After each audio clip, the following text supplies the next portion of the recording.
Hello, everybody. Welcome back to the Surreal Body Podcast. We have a very special guest today for you. In today's podcast, we're going to be speaking on the power of business strategy. Our guest today has over 25 years of executive leadership within the Fortune 500 companies, as well as in varied CEO roles from many different privately held organizations. He's a growth catalyst and change agent with a passion for helping businesses balance growth and value while creating an enduring legacy. I've personally worked with Shel in the wellness arena as he formerly led a national group of over 1,000 doctors in delivering holistic care to tens of thousands of patients. Shel has a degree in organizational development and finance and has done strategic planning for hundreds of organizations.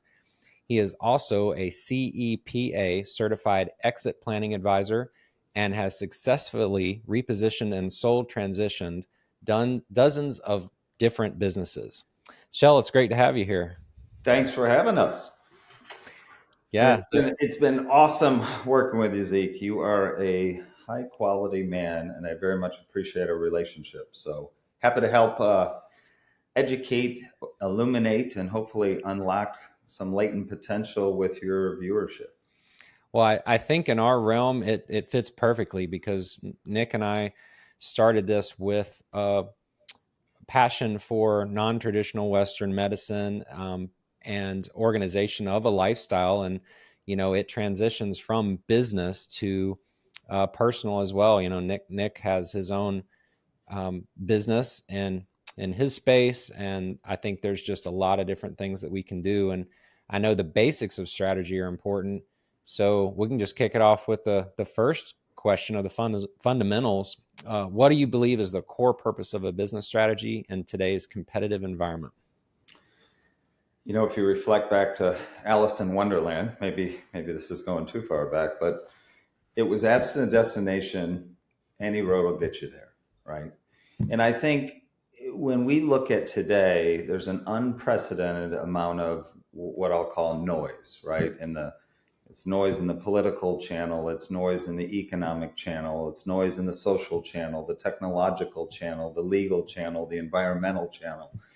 And I've never, in my 25 years of executive leadership, seen so much confluence of those things colliding at the same time. And so, when I think about strategy, I think of how do you use strategy to calm the chaos, to provide a baseline and a foundation from which to operate in a very noisy world. When my eldest son, who's now 25, turned 18, and there's lots of things about what it means to be a man at 18, and so was it about sex or drugs or driving or responsibility? And I said to him, listen, there's going to be all sorts of communication that we have over the years. And, whether it's, did you urinate on the toilet seat? Did you pick up your laundry? And I'm not going to bust your chops on those things. There's going to be a handful of principles or strategic directives that we're going to follow as we live on so that I can shepherd you and that you can live to be not just a man, but a heart man.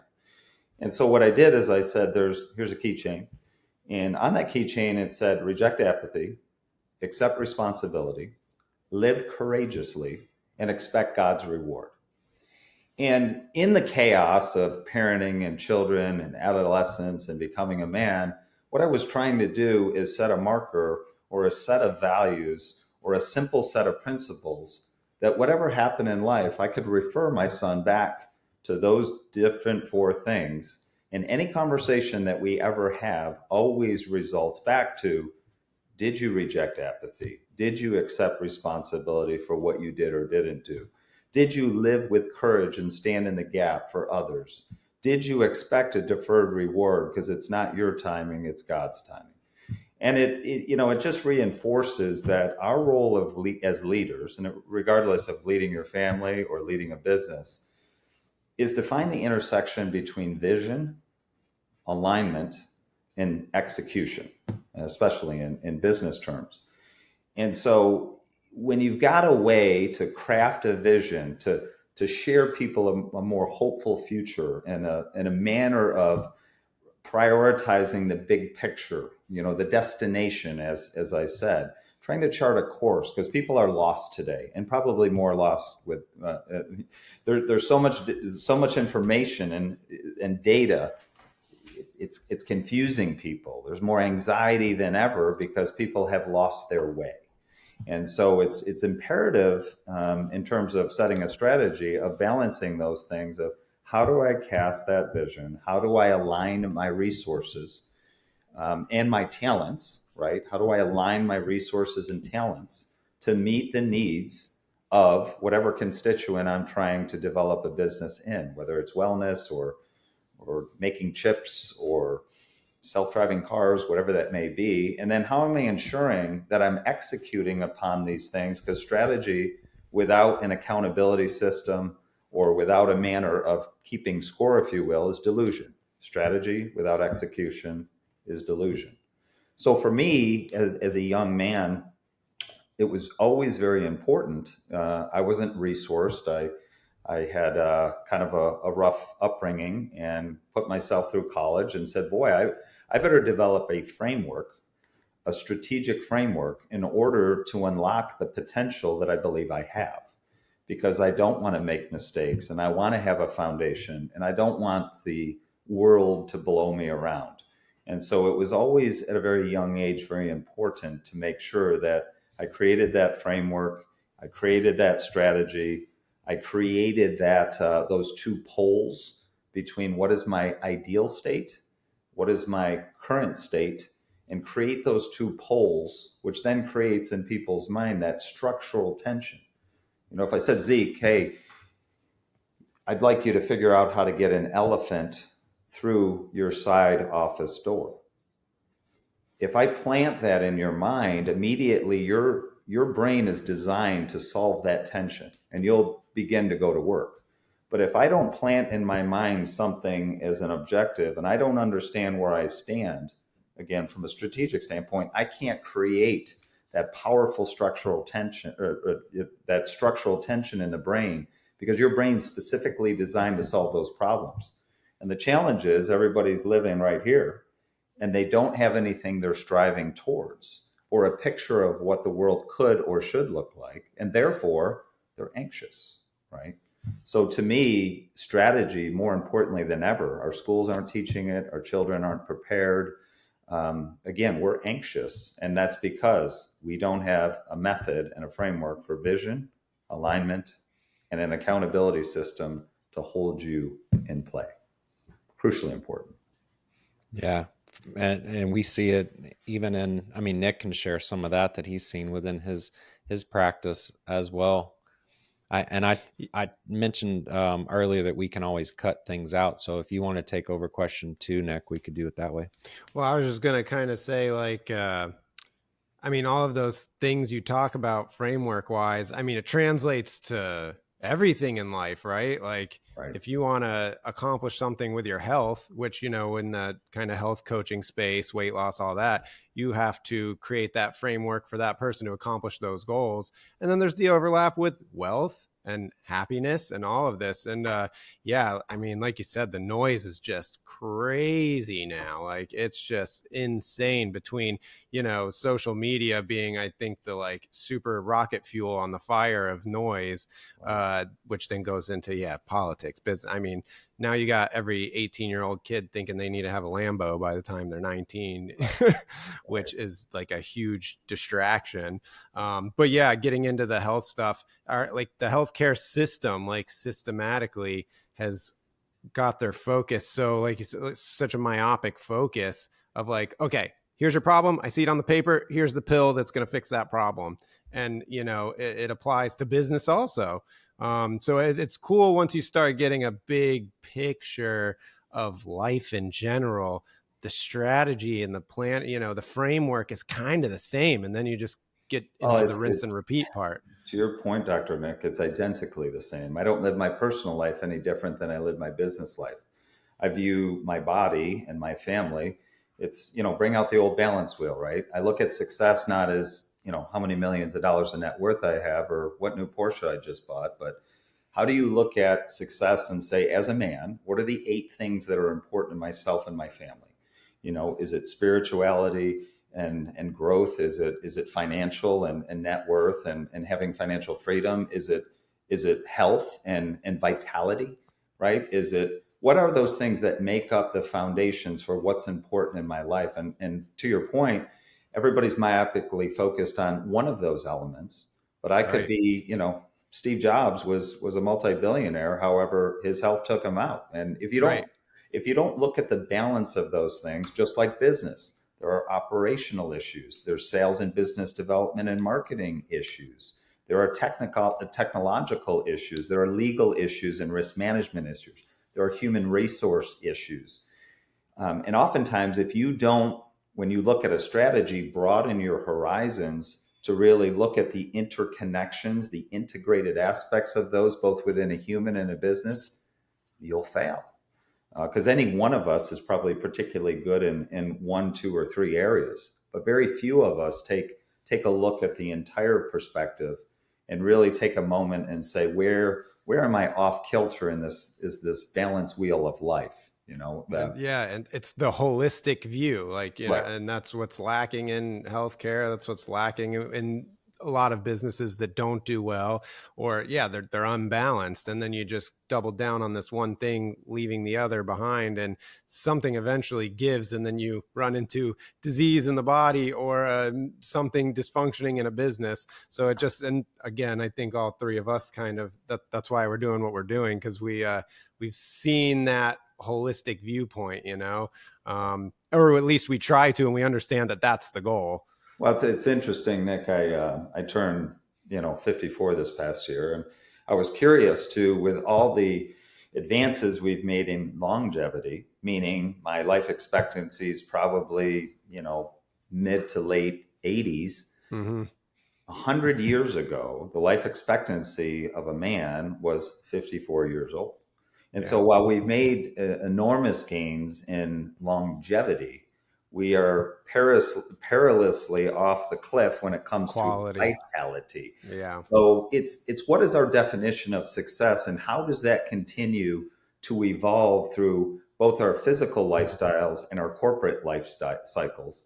And it's important to know where you are and what those more important things are to focus on if you want true vitality. And I'm all about how do you create sustainable systems and vitalistic approaches, and whether that's how I treat myself or my family or my body or the businesses that I serve. Those 2 things to me are deeply interconnected and are super important if you want to have things that are legacy oriented. If you want to really raise the sum of human existence, these principles are crucially important. The other thing that's important in having a strategy is, I think it's important to really not lose yourself. And what is the ultimate purpose? I mean, my ultimate purpose in life is to unlock latent potential in people, in businesses, in systems, and communities. And so anything I can do to identify that becomes extremely important. So how do I make that the centerpiece? And how do I set a core set of values around that in my strategic plan, in my family plan? What are the core values within my business? What are the 6 or 7 things that govern the relationships of how I'm going to manage this company? Forget about the EBITDA, or forget about the free cash Mm-hmm. flow, or forget about your market share, or what magical thing's going to happen. If I don't have a framework that clearly understands what my purpose is as a human being, that transcends whatever I do. You're an optometrist, you're a chiropractor, you're a rocket scientist. That's wonderful. It brings me back to when I think about the Fannie Mae. Fannie Mae was a mortgage broker or banker, and they were big in the day. At the time that they were kind of trying to reimagine themselves and figure out who they were and why they got out of bed every day, it wasn't to make cheaper mortgages, or it at the time, if you were an African American, you couldn't get a mortgage because there was rampant discrimination. And so what they said is, hey, what is the bigger purpose of our company, and how are we serving and showing up for the world? And what they coalesced around was a simple purpose statement that said, we want to democratize the process of home ownership So every human being has an equal opportunity for the American dream. Wow. Now, what does that do? And what did that set in motion? It set the FICO scores. It set all these processes below that of a way to achieve that vision that transcended the business that they were in. They're in the people business. They were in the equality business. They just so happen to sell mortgages. And too often what I see is people they start talking about wanting to be crack so many more backs or lose so many more pounds. It's like, what is the real core essence of why you exist and why you serve? And so the very early trappings of a strategic plan, I can do numbers better than most people. And I know how to break down lean management, and I understand how to generate value. And I've sold hundreds of millions of dollars worth of companies. But really at its essence is, what are your core values? What defines you? What is that purpose, and how do you show up for the world? And then who are you? Who are you going to do it through? And what is that big, hairy, audacious goal? What is that big thing you're trying to accomplish that makes the world a better place? When companies can figure that out, and it's not easy, don't get me wrong, and it comes from a deeply rooted sense of self, in a servant orientation, magical things happen with the rest of the formulation.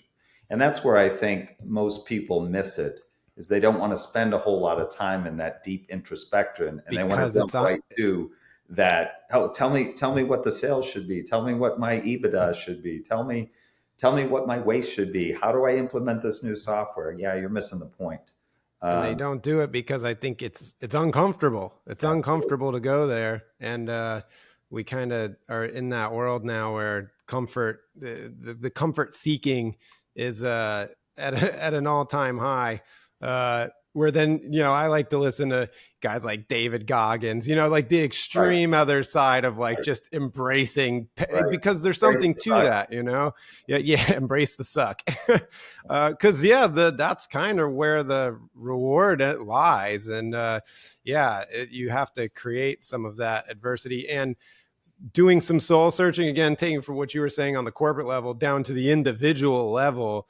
I think a lot of people society's going the other way, where we're looking at a screen instead of looking inside for, some of these to your answers. point, we have a sick care model. We have a reactionary model. We don't have a foundational framework to address root causation.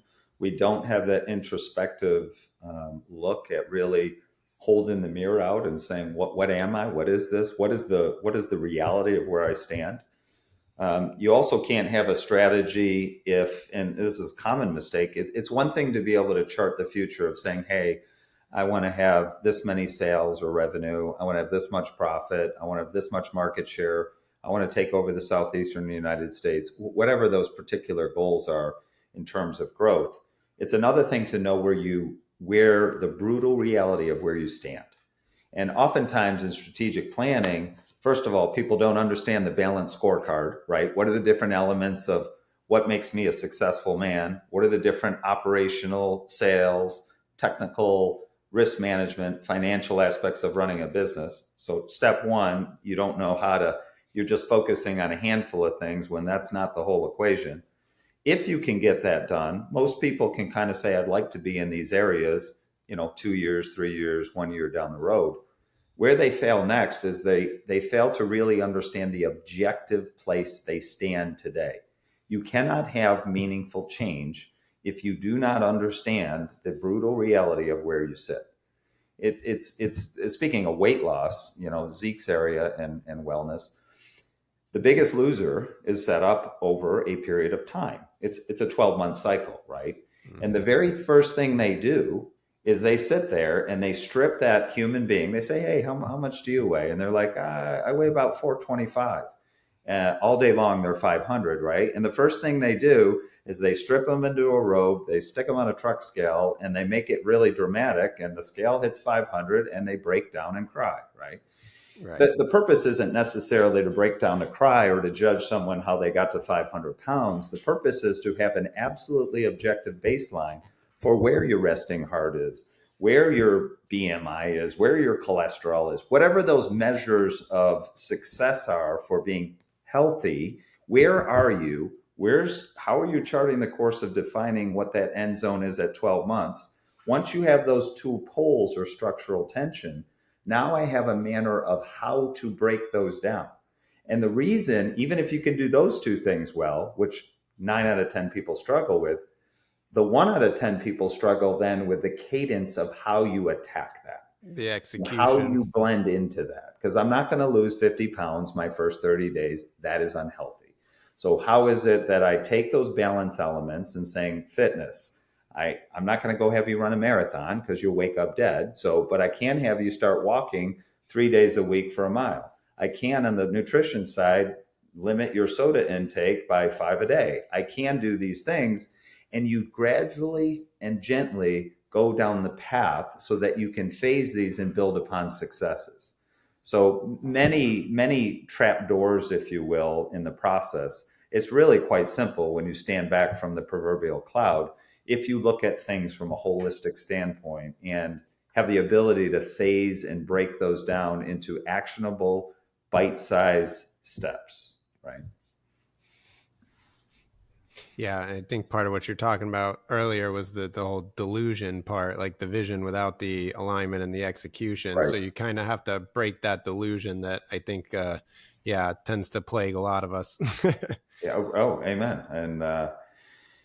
And it's normal, right? It's hard to develop a vision. That's a little easier. It's much harder than to really look at the nuances and what defines success. Like there's many different things to look at in business, and it's also important to understand that it's like raising children. How you raise children and what's important at 2 years old is different than 6 years old, which is different than 12 years old, which is different than 25 years old, which is my eldest child. And if you don't understand that it's not a one and done, and every phase requires a bit of a different tweak and a bit different level of focus as the body and the business mature, you will be caught in a loop, right? And so there's just like your walk in faith, you're never done. I love business owners that are like, "Hey, I got to $1 million, right?" Which, by the way, out of the $28 million companies, is only 4% of companies make it to $1 million in sales. And then you go to the next jump of $10 million, and it's 2% of sales. And then you go to 30, $40 million, and it's 0.5% of the 28 million companies, and so forth. And the reason that most people don't make it up that trajectory is because, again, they don't follow this process. They've lost their way. They start adding to all the metrics, and all of a sudden your dashboard is so confusing that you can't find your way. When Disney had a handful of core values, and they had the core four things with safety and guest experience being critically important, back in the day, they added a whole bunch more.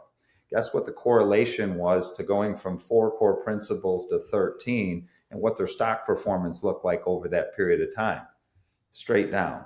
When they got back to the core and the simplification of what that was, no different than the 4 statements I said to my son, life got a whole lot simpler. And we oftentimes create much more confusion.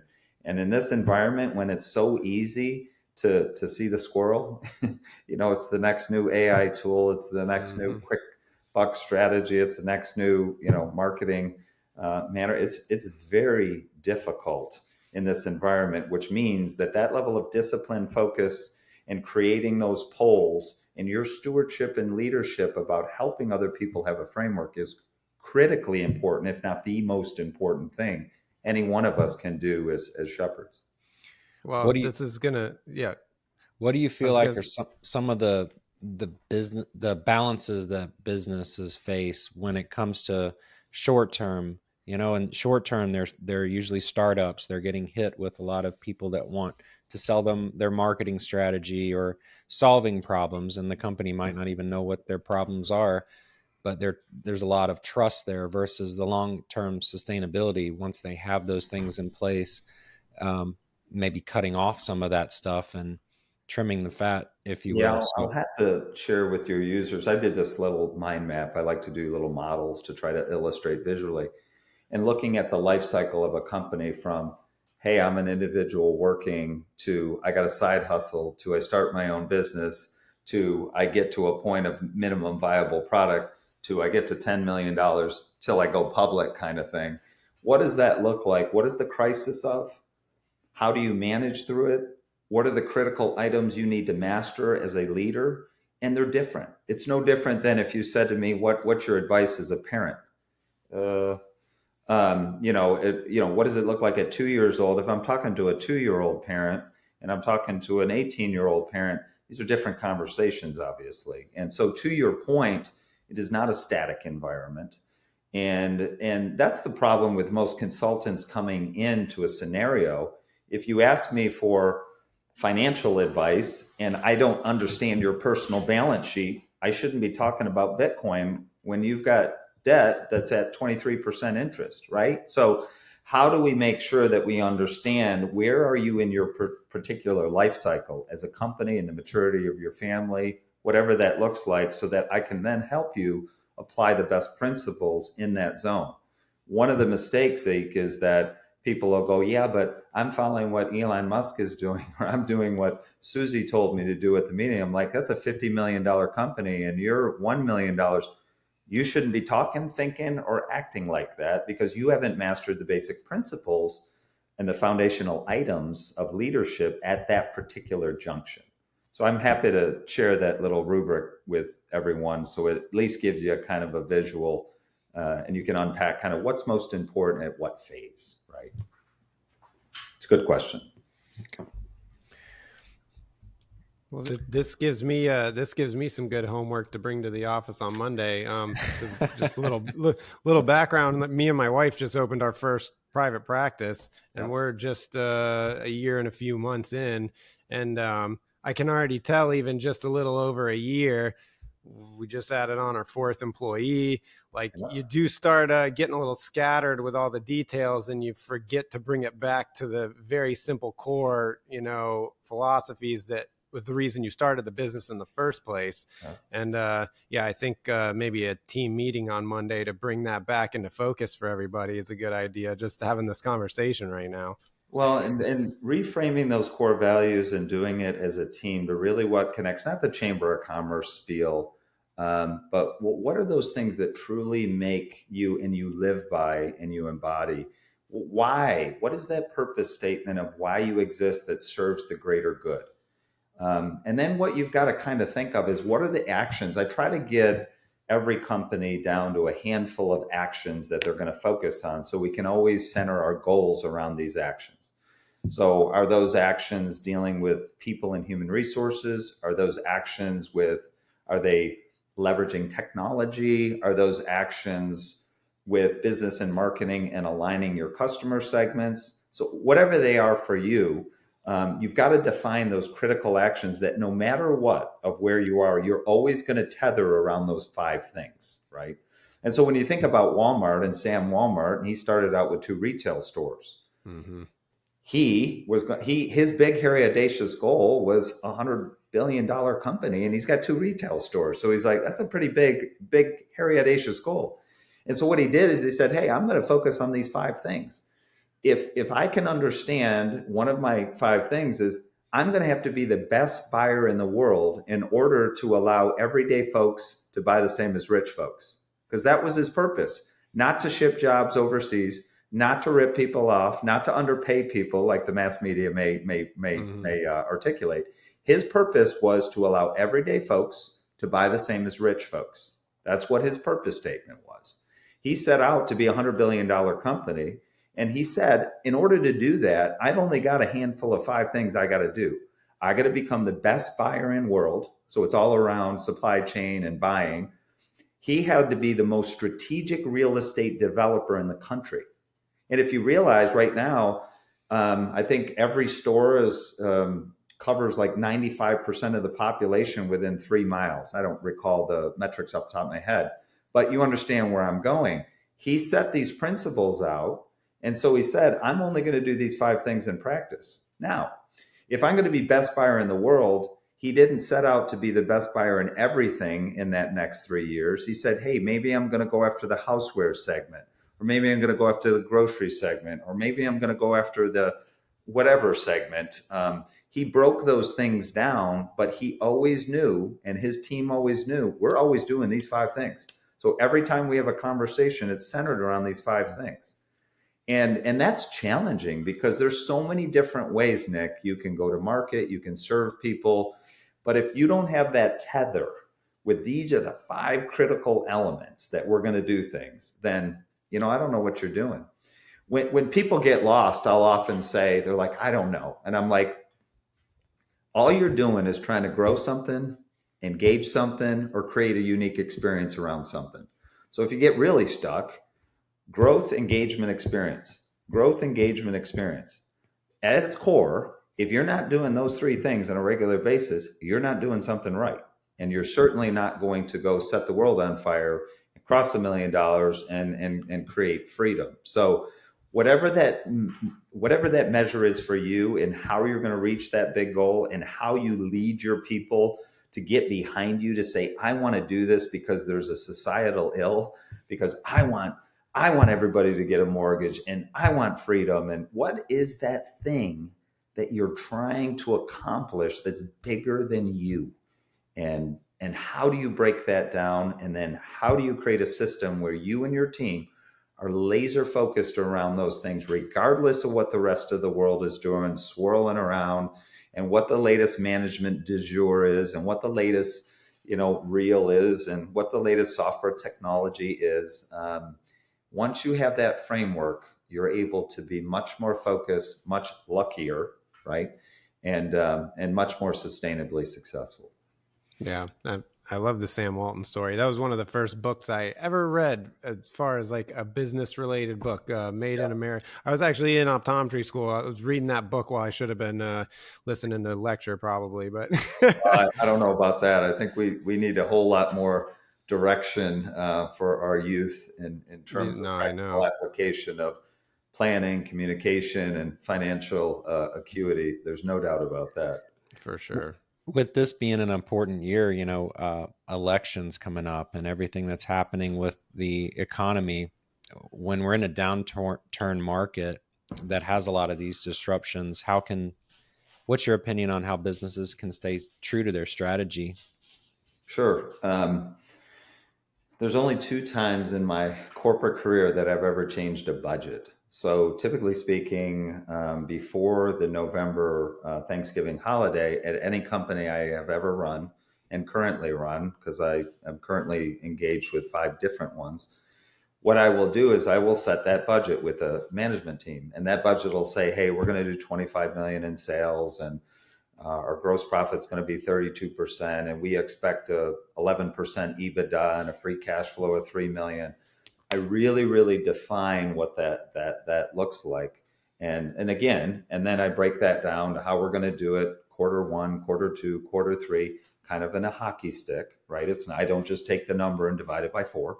And what that does is 2 times during my career, I've adjusted that budget. Because once I set that budget and I've got the buy-in from my leadership team and the people, I don't change it. 9/11, I changed the budget, and during COVID in 2022, I changed the budgets because they were unknown unknowns. Right? There are known unknowns and there are unknown unknowns. And my point to you is, when you have a solid strategy and you have an appropriate governance model where I have a specific amount of cash flow set aside, and I've set my taxes or paid my taxes, and I really understand what my measurements are. When everybody else was flailing around in every company I had run at that time, I was able to take advantage of opportunity during those unknown cycles, purely because I had a strategy, I had a plan, I knew my numbers, if you will, I knew where I needed to be, and I had the discipline to follow it. No different than when you saw the housing crisis in 2008 and 9, where those that held on to cash and paid attention and were good stewards of debt were able to buy their neighbor's house at 50 cents on the dollar, right? And again, it's that Warren Buffett,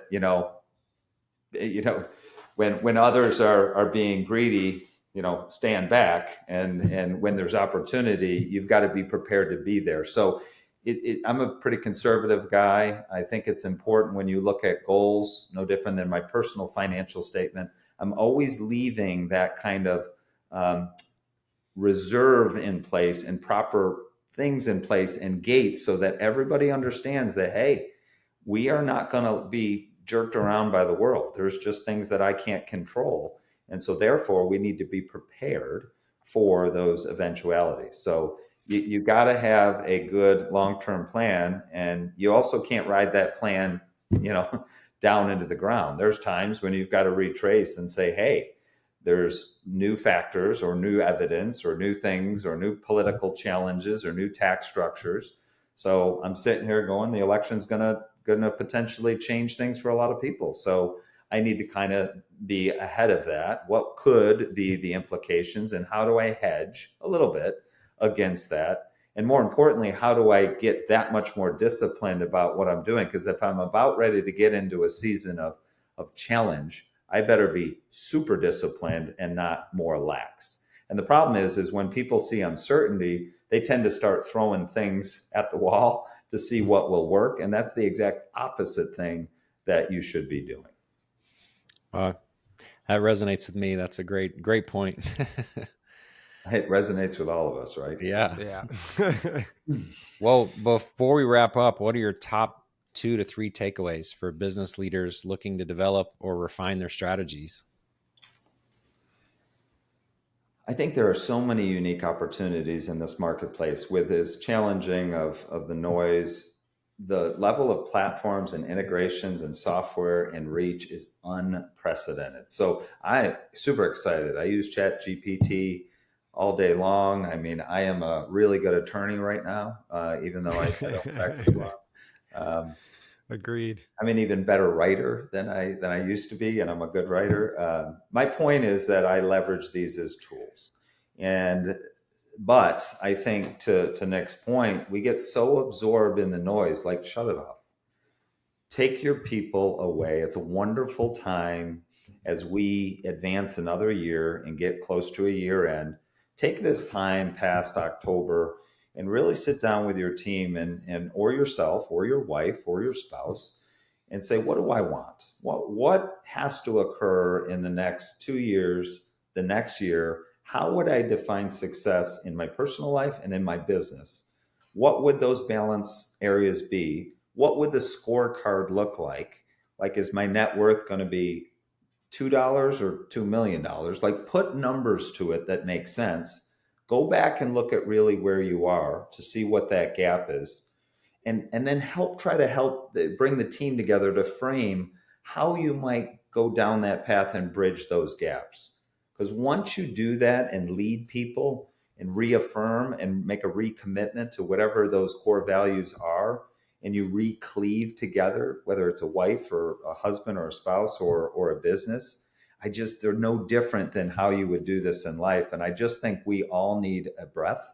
We all need to turn off the social for a moment, and we need to get back to what are those core principles? What are the things that I want to show up for? What is important to me?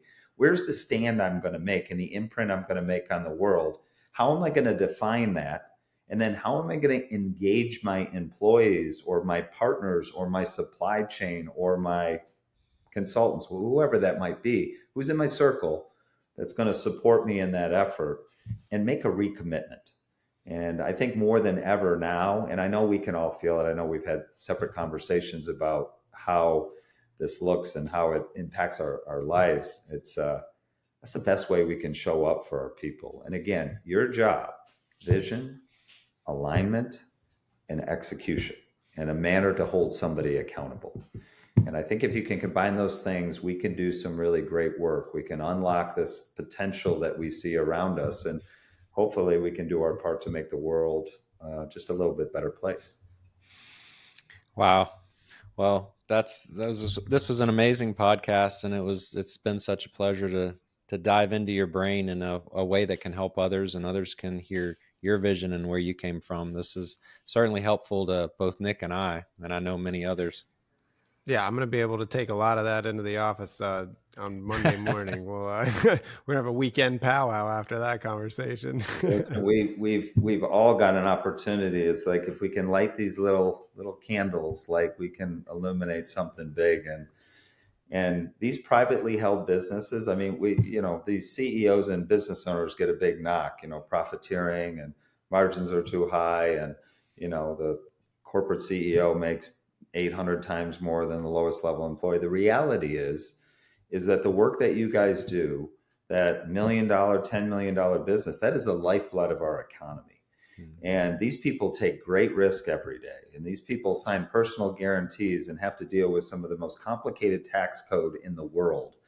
And it's tough and it requires a lot. So kudos to you, the two of you, and kudos to those on the call that have taken that risk and responsibility.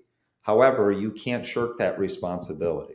Your job is to still create vision, alignment, and execution. And we more than ever have to stand in that gap. And if we do, there's great rewards for it. There's great freedom. And I get nothing more than seeing somebody unlock that potential and just get to a higher place. It's cool stuff. So thanks for the bandwidth. I appreciate the opportunity to share. Of course. If others want to follow you or to even get in touch with you, what would be the best way to do that? Oh, that's a good question. My email is S as in Shel, Hart, Hart at flvcp.com. Usually email's the quickest way to grab me. And you can correspond with me there. Happy to share any kind of models with you or thoughts, or as I said, that kind of corporate life cycle and what's important. Don't hesitate to send that over, and I'm happy to share. We'll pause it there, but I was thinking you might get a ton of people emailing you. You want to talk about your LinkedIn? Yeah, that's not a bad idea. That's probably not a bad idea. Okay. So he'll cut it right where I asked the question, and then now you just talk about LinkedIn. That sounds good. Go ahead. You're gonna ask? No, I already asked it, so he'll just cut out all the email stuff, and then you can say the same thing on LinkedIn. Yeah, I think the easiest way to connect is through LinkedIn. So if you look me up at Shel Hart, Shel, last name Hart, Hart, feel free to connect. You can send me some messages in there. Happy to share the various models we discussed today, or the frameworks, or the books or resource materials that may help you, again, develop your strategic framework for those that you lead. Well, it's been a pleasure, Shel. Thank you for your time today.